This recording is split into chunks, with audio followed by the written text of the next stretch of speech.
Hello. Okay, here is chapter 12 of The Lightning Thief. We get advice from a poodle. So, as I read this chapter, read along and pay attention to the events that as they are unfolding.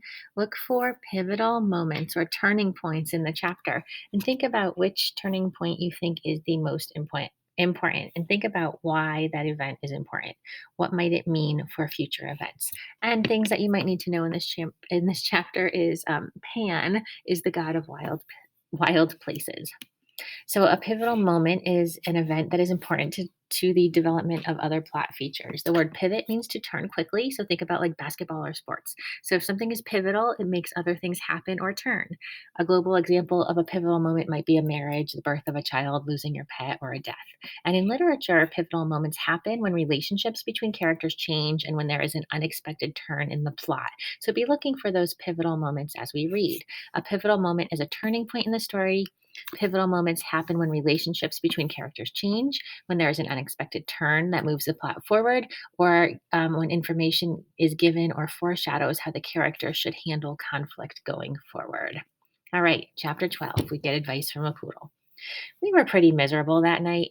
We camped out in the woods, 100 yards from the main road, in a marshy clearing that local kids had obviously been using for parties. The ground was littered with flattened soda cans and fast food wrappers. We'd taken some food and blankets from Auntie M's, but we didn't dare light a fire to dry our damp clothes. The Furies and Medusa had provided enough excitement for one day. We didn't want to attract anything else. We decided to sleep in shifts. I volunteered to take first watch. Annabeth curled up on the blankets and was snoring as soon as her head hit the ground. Grover fluttered with his flying shoes to the lowest bough of a tree, put his back to the trunk, and stared at the night sky. Go ahead and sleep, I told him. I'll wake you if there's trouble. He nodded, but still didn't close his eyes. It makes me sad, Percy. What does? The fact that you signed up for this stupid quest? No, this makes me sad. He pointed at all the garbage on the ground. And the sky. You can't even see the stars. They've polluted the sky. This is a terrible time to be a satyr.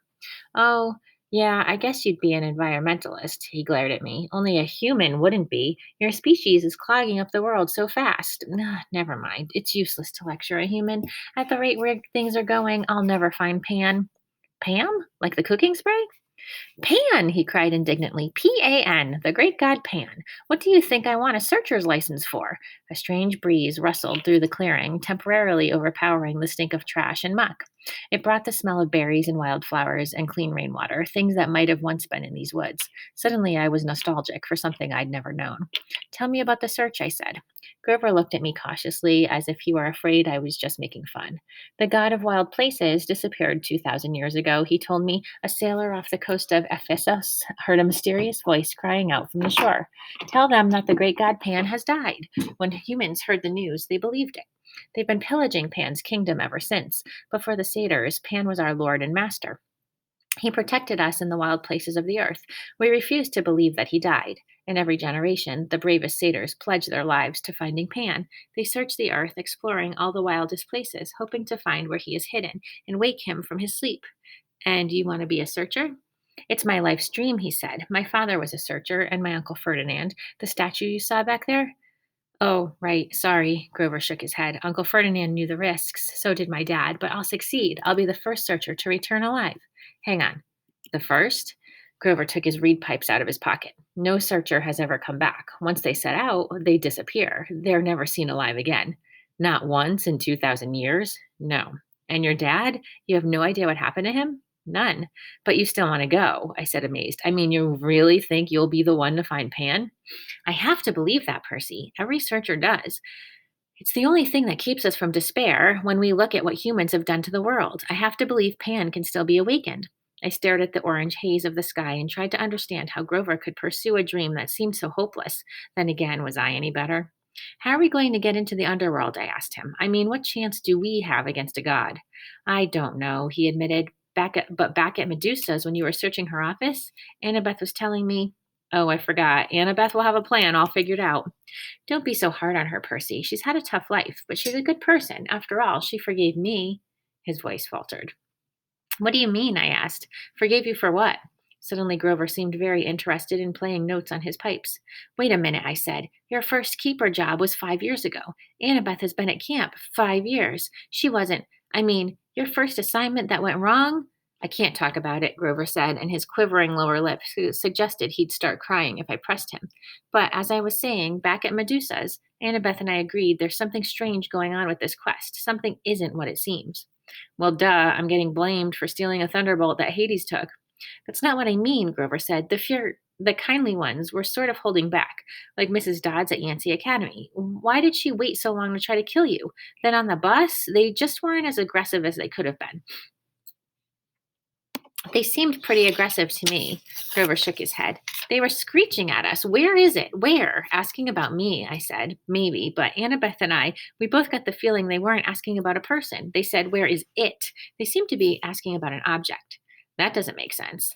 I know, but if we've misunderstood something about this quest and we only have 9 days to find the Master Bolt, he looked at me like he was hoping for answers, but I didn't have any. I thought about what Medusa had said. I was being used by the gods. What lay ahead of me was worse than petrification. I haven't been straight with you, I told Grover. I don't care about the Master Bolt. I agreed to go to the underworld so I could bring back my mother. Grover blew a soft note on his pipes. I know that, Percy, but are you sure that's the only reason? I'm not doing it to help my father. He doesn't care about me. I don't care about him. Grover gazed down from his tree branch. Look, Percy, I'm not as smart as Annabeth. I'm not as brave as you, but I'm pretty good at reading emotions. You're glad your dad is alive. You feel good that he's claimed you, and part of you wants to make him proud. That's why you mailed Medusa's head to Olympus. You wanted him to notice what you had done. Yeah, well, maybe a satyr emotions work differently than human emotions because you're wrong. I don't care what he thinks. Grover pulled his feet up onto the branch. Okay, Percy, whatever. Besides, I haven't done anything worth bragging about. We barely got out of New York and we're stuck here with no money and no way west. Grover looked at the night sky like he was thinking about that problem. How about I take first watch, huh? You get some sleep. I wanted to protest, but he started to play Mozart, soft and sweet, and I turned away, my eyes stinging. After a few bars of Piano Concerto Number 12, I was asleep. In my dreams, I stood in a dark cavern before a gaping pit. Gray mist creatures churned all around me, whispering rags of smoke that I somehow knew were the spirits of the dead. They tugged at my clothes, trying to pull me back, but I felt compelled to walk forward to the very edge of the chasm.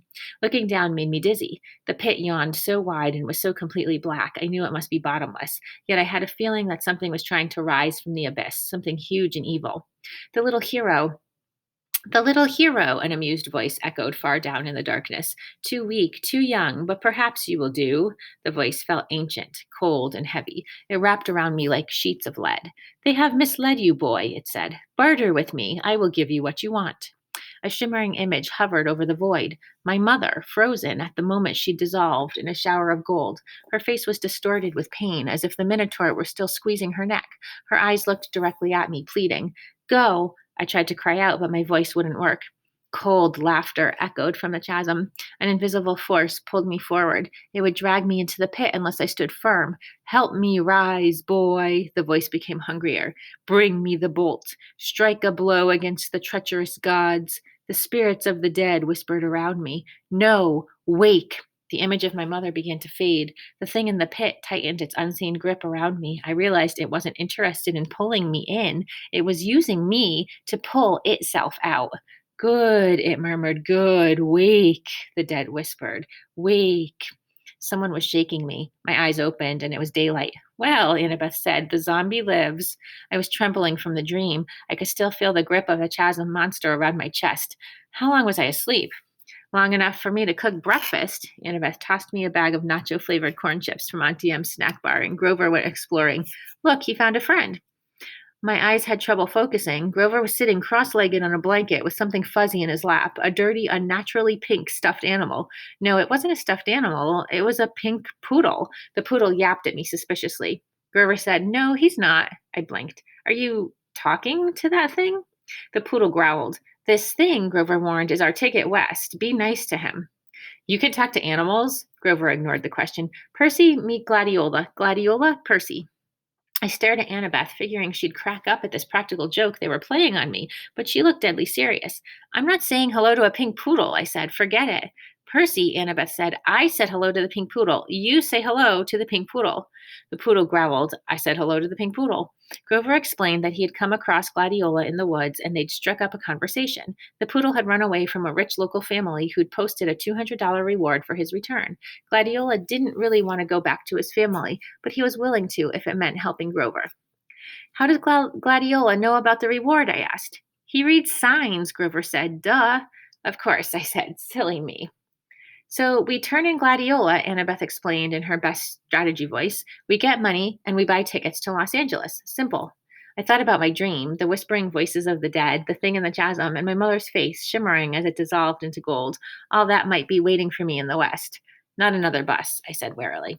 No, Annabeth agreed. She pointed downhill toward the train tracks I hadn't been able to see last night in the dark. There's an Amtrak station half a mile that way. According to Gladiola, the westbound train leaves at noon. So, in case you're interested, this is a little bit about Pan. Pan was the son of the messenger of the gods, Hermes. His mother was a wood nymph. His grandfather was the mighty Zeus, king of all gods. Pan was a bit of a shock when he was born because he had two horns coming out of his forehead. He had the legs of a goat and he had a crooked nose and pointed ears. His mother screamed when she saw him and ran away, but Hermes wrapped the little guy warmly in a blanket and carried him off to Mount Olympus. With Zeus's permission, Hermes gave his son the job of watching over shepherds and huntsmen. It was the perfect job for Pan. He loved to play in the woods and the meadows. He loved music and dancing and singing. And in spite of his appearance, he made friends with many of the meadow and wood nymphs. Huntsmen, leery of depending upon the goddess of the hunt, Artemis, who seemed to hate men, made sure to honor Pan. And shepherds worshipped and admired him. Pan had quite a following. All right, that's it.